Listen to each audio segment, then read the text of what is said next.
Sí, amigos de Riduca Online, el gobierno nacional se encuentra en un estado de urgencia ambiental debido a las inclemencias del tiempo, debido a la situación atmosférica, sobre todo que está azotando nuestro país y bueno, también la región centroamericana. Vamos a conversar con el director nacional de Seguridad Hídrica de Mi Ambiente, José Victoria. José Victoria, para que nos explique a los televidentes de Riduca Online qué significa esto de estado de urgencia ambiental. Adelante. Se debe, se explica que hay una distorsión o hay algo que no es que es totalmente diferente a que no está normal los factores ambientales. En el caso específico, distorsionado por el asunto de la tormenta o el huracán. Y tenemos que aclarar que a Panamá pues no le dio el huracán, sino que sufrimos efectos colaterales. Entonces es una distorsión ambiental porque esos efectos o esos sistemas involucra una distorsión del sistema ambiental. ¿Y esto qué conlleva, señor Victoria? Conlleva que todos los estamentos, en el caso específico en materia ambiental, tenemos que estar preparados. En el caso específico, el ministro declaró, hizo una resolución específicamente que debido a la situación se suspendían pues, actividades, la normativa específica de cumplimiento durante el tiempo o con actividades que estaban relacionadas con aminorar o sofocar las calamidades que se estaban dando. Llámese, supongamos, el permiso sobre cauce, porque nadie puede meter un equipo a un cauce si no tiene que sacar un permiso que se llama permiso de obra en cauce. Después, en ese momento dado, debido a la calamidad, se suspendían y se le daba libertad, un poquito más de libertad a las instituciones que sofocaran las actividades. O sea, todas las actividades que estaban realizadas, nada que no estuviese relacionado no estaba amparado por esta resolución. O sea, ¿esto qué quiere decir por lo menos los tipos de negocio, los tipos de trabajo que se dedican a la extracción, ¿no? De recursos naturales? O sea, esto está suspendido, por lo menos todo este tipo de actividades hasta el momento, hasta que ya se declare que no hay urgencia. No, se refiere usted sabe que hay que cumplir la normativa ambiental en cuanto a hacer diferentes proyectos, estudio de impacto ambiental, a cumplir con la normativa para entrar a un río.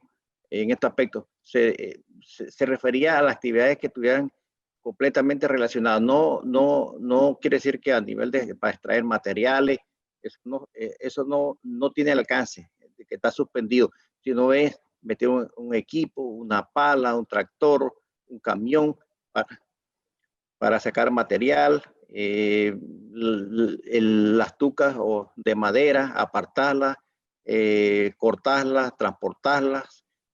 Eso es lo que tiene que sacar. Entonces, que para transportar una tuca de madera, madera en rollo, se tiene que sacar una guía de transporte. En este caso específico se le daba amplitud, se le daba libertad para que el equipo actuara de urgencia, sacando las tucas de madera, quitándolas del área de obstrucción.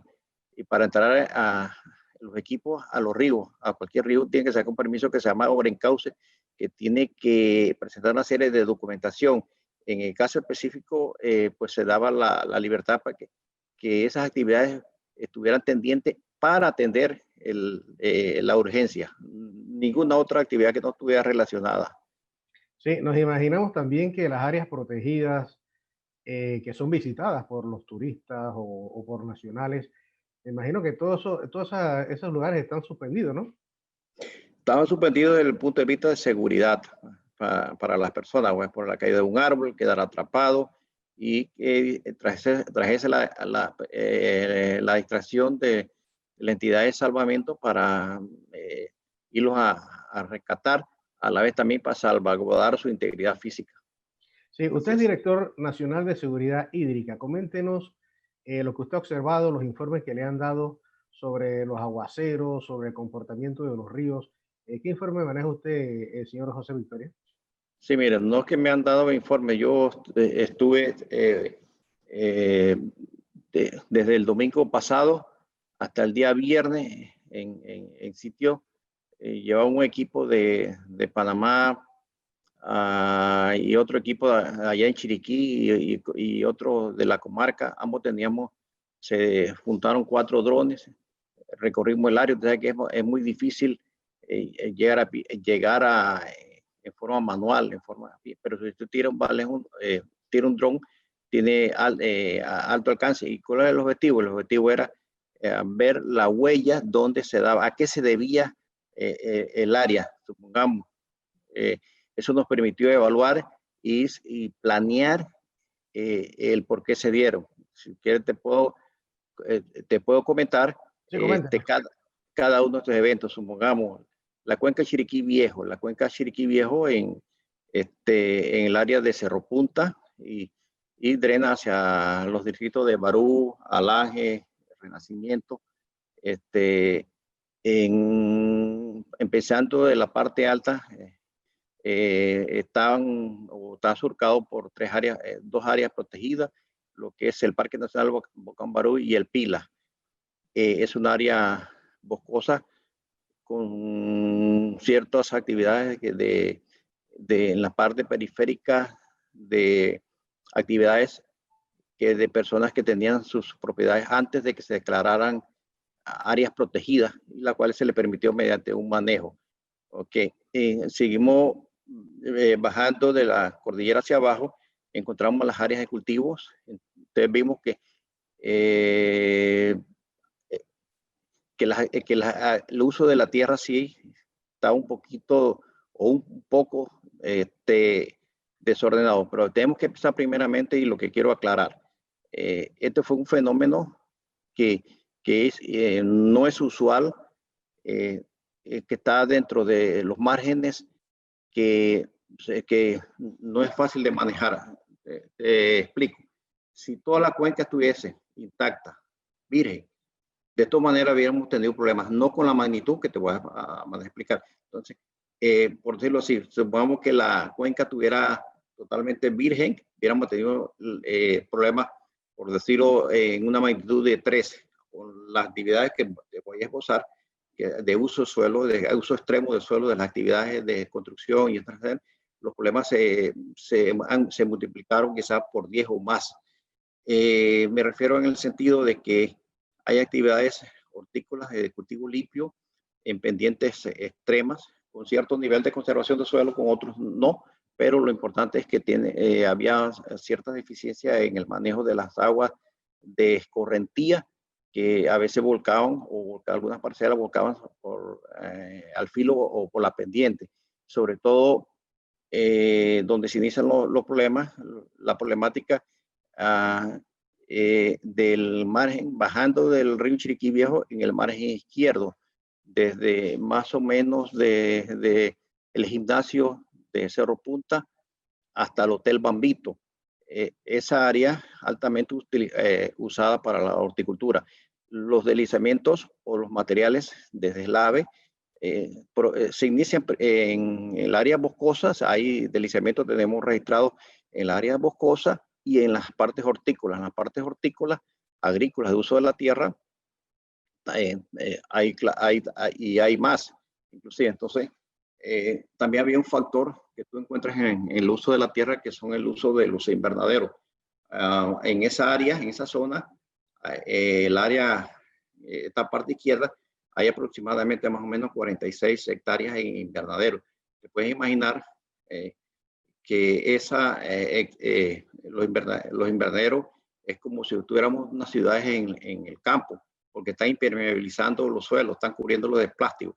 Eso interrumpe lo que es la infiltración normal del suelo, lo que es la percolación, y se convierte en lluvia caída, casi el 100% que va para se convierte en escorrentía, no se alimenta el suelo, no se percola y no sigue su proceso, se interrumpe. Aparte de eso, el material se empieza a desplomar de esta parte hortícola, de la parte montañosa, se va a las fuentes de agua, a las fuentes hídricas, a las quebradas. Las quebradas van entregando este material al río principal, que es el río Chiriquí Viejo, que es el nivel 1, y con material que se viene rodando por la pendiente, con troncos, palos, ramas, piedras, suelos, va llegando y va formando pequeñas presas en las quebradas principalmente. Esas presas entonces se van acumulando de materiales y cuando ellos rompen, se acelera el flujo que va bajando la pendiente, erosiona los flancos de la quebrada o del río mismo y vienen entonces los desplomes como dominó. Esta reacción se va en cadena, se va repitiendo en todos los afluentes y en el río principal. Ahora, el agua va drenando, llegó al río Chiriquí Viejo, estamos en la parte alta, alcanzó el Chiriquí Viejo y sigue su curso todo este material de lodo, piedra, tronco. Fueron árboles arrancados con sus raíces enteros, no fueron árboles que eran tucas de madera, que eran colonización, no, fueron árboles que estaban dentro del bosque, en las áreas de galería, que fueron arrancados por los efectos que te dije de este desplome, por la formación de altos torrentes, que se formaron las presas estas en niveles hídricos y rompieron y fueron fluyendo. Al llegar a Bambito, entonces tenemos la parte alta, que fue un área de aporte, de corte, de materiales, este material que te dije, troncos, tierra, roca, basura, de todo. Llega al río principal y cuando va llegando a Bambito, si tú has visto o conoces Cerro Punta, viste que esto es un embudo. En realidad la cuenca es ancha arriba y cuando llega al área de Bambito es un cañón. Pero cuando el río llega a esa área de Bambito se encuentra con infraestructura, con casas, con puentes, con la misma carretera que la gente en una forma atrevida ha aprovechado el cauce del río sin dejar respetar los márgenes, en la cual nos dice que al menos se debiera dejar 10 metros a ambos lados de la orilla del río. Todo estaba en construcciones, en aprovechamiento de la tierra, a veces en agricultura, en la misma margen. O sea que había un desorden allí, en el hay aire. Un desorden, hay un desorden exactamente. Se formó presas más grandes porque por esa garganta es como si cuando uno trata de comer bastante y cuando llega se atoró en el área de Bambito, explota como si fuera una bomba y se van formando más reacciones en cadena, va erosionando flancos del río y llega al área de Nueva California hasta el puente de la carretera que va para Río Sereno. Es una área más plana, pero es un área de arena, de material no consolidado. Entonces ahí lo que hace el río es que se ancha más de material y se aumenta la cantidad de material. Aquí en esta área de Paso Ancho, el material o que se ancha o se ensancha del mismo río es más fácil porque el material no es consolidado, es arena, piedra pome, material suelto. Se anchó el cauce del río y el río siguió corriendo y llega al área de las presas, de las hidroeléctricas. En el río principal, un embalse, tenemos 6 hidroeléctricas con embalse: Pando, Montelirio, Baitún, Alto La Mina, Bajo La Mina y Bajo Frío. ¿Qué pasa? ¿Cuál es el efecto que se han dicho y mucha gente anda diciendo o dice en realidad cuestiones que son las presas? Entonces, ¿qué sirvieron? Se depositó el material, gran parte del material. Sirvieron como retenes, como sumideros del material sólido. Y la prueba de eso, de lo que estoy diciendo, fue que el vaso de la hidroeléctrica Pando y Montelirio quedaron casi rellenos, casi full. Y el material siguió rodando, se rellenan estos grandes vasos y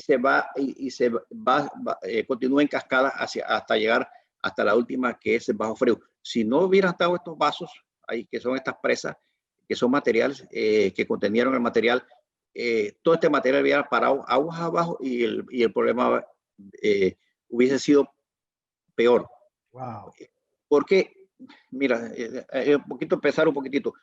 No es lo mismo regar el agua en el cauce sin presa, que no estuviera el cauce de río. Vamos a suponer que vamos a agarrar una presa. Supongamos que el cauce en una de las presas eran 20 hectáreas.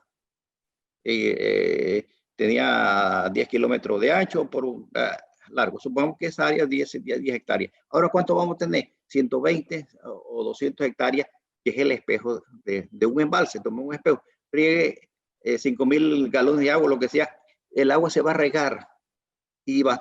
Entonces, las presas actuaron. Uno, como sedimentadores del material. Dos, aumentar los tiempos de concentración. El agua entonces llega, se va decantando el material, se aumenta el tiempo de concentración y el flujo continúa. Cada una de estas hidroeléctricas tiene lo que se llama PADE. El PADE se llama el Plan de Acción de Emergencia, el cual actúa en caso de que el nivel siga subiendo y ponga en peligro la infraestructura, la misma presa, y ella entonces empiezan a controlar los niveles. El agua entonces sigue fluyendo aguas abajo y usted puede verificar que no es tan cierto de tal apertura, tales caudales, porque de bajo frío al puente no hay una destrucción, no hay una erosión de los flancos del río. Siguió el caudal y llega al área que es el área más plana después del puente que va a la frontera hacia la desembocadura, que son áreas que todo el tiempo han sido sometidas a inundaciones, a inundaciones normal del río.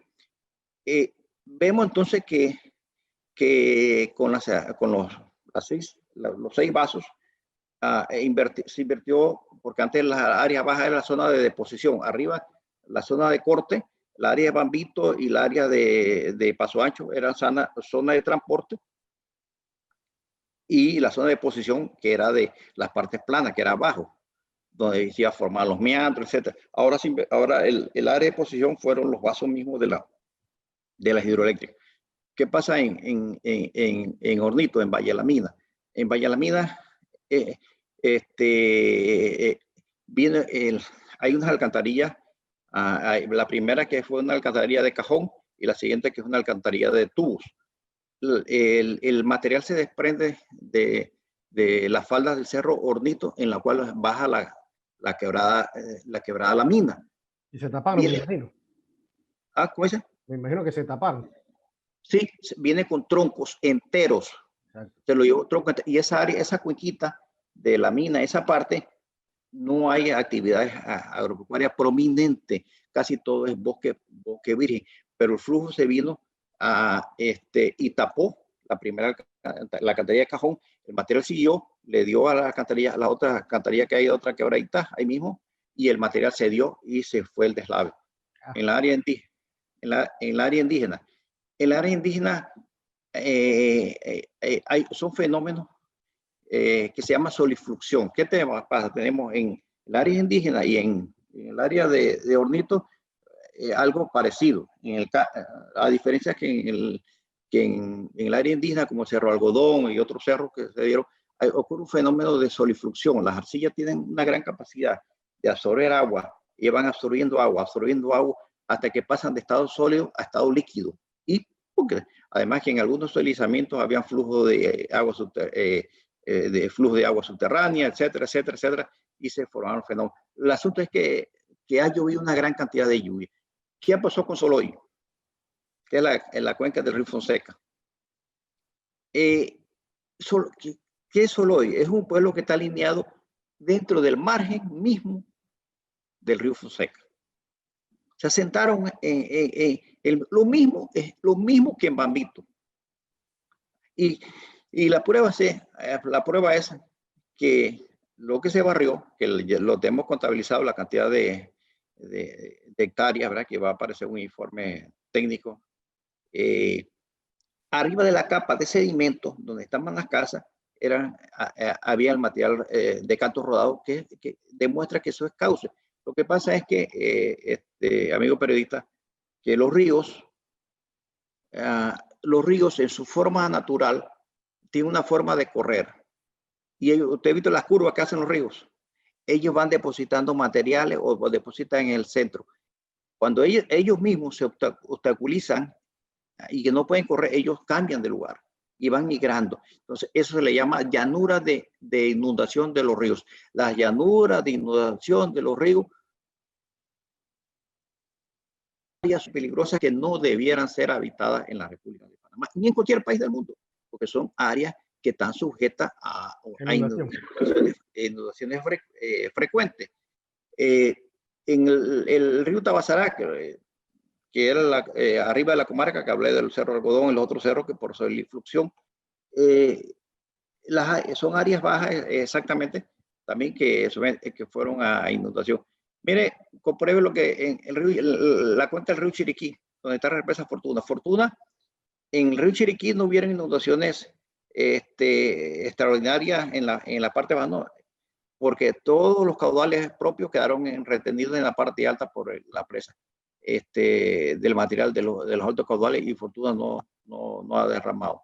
De manera que te puedo decir una síntesis, que a pesar de que este fue un fenómeno climático acelerado posiblemente por el cambio climático, ¿por qué acelerado o por qué por cambio climático? Porque no es frecuente, no es la ruta frecuente.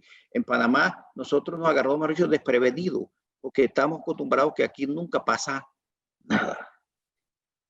Eso ha hecho este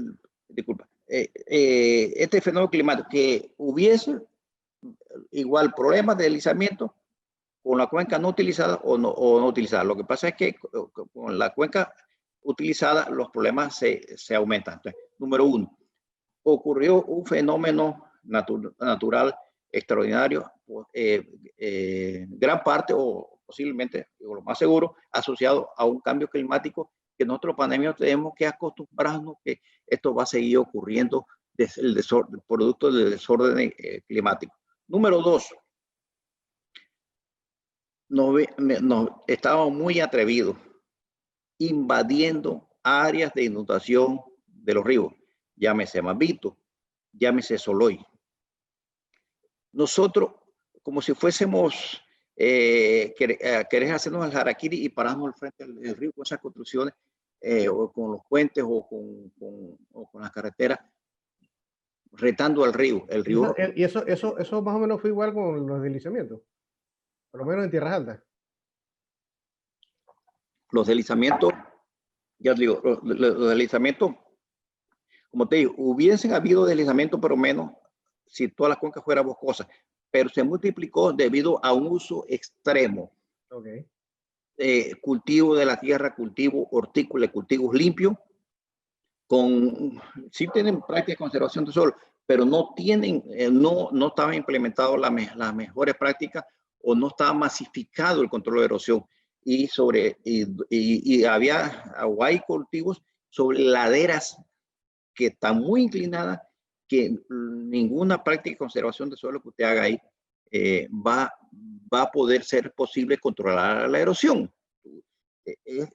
Todas estas erosiones venimos de largo tiempo, desde 1980, en la década del 80, cuando hicieron las investigaciones del doctor Remy Oster, que encontró a suelo limpio arriba de 180 toneladas por hectárea por año. Y sí, eso enmarcó y se hicieron las primeras prácticas de conservación de suelo, tanto en Boquete como en Cerro Punta, llámese curva de nivel, llámese cultivo contrario a la pendiente, llámese drenaje. Pero en el caso específico, entonces, de los invernaderos, yo pienso que, mira, lo que estoy diciendo es que los invernaderos impermeabilizan, son construcciones dentro de los campos, del área. Es como si fueran los edificios de los campos, porque ponen concreto, o sea, en este caso ponen plásticos. Cuando llueve, el agua cae al suelo y el agua se infiltra, se percola y va a las capas inferiores. Los suelos tienen cierta capacidad de infiltración, de percolación, pero una vez cuando rebasa, viene lo que se llama la escorrentía, y esto se va manteniendo en este ciclo y de una forma Sin embargo, cuando usted tiene un plástico, tiene cubierto, usted acorta el tiempo de concentración y baja la infiltración a cero en esa área, por lo menos, y tiene problemas. Entonces los invernaderos van a tener que entablar algunas actividades consonas con el manejo de las aguas escorrentidas, como las galeras de infiltración, las galeras y otras actividades. Así es. Bueno, como no, entonces muchas gracias al ingeniero José Victoria, él es director nacional de seguridad hídrica de medio ambiente. Bueno, un informe muy interesante que nos estaba dando aquí a los televidentes de Riduca Online. Les informó Rigoberto Dumas Castillero.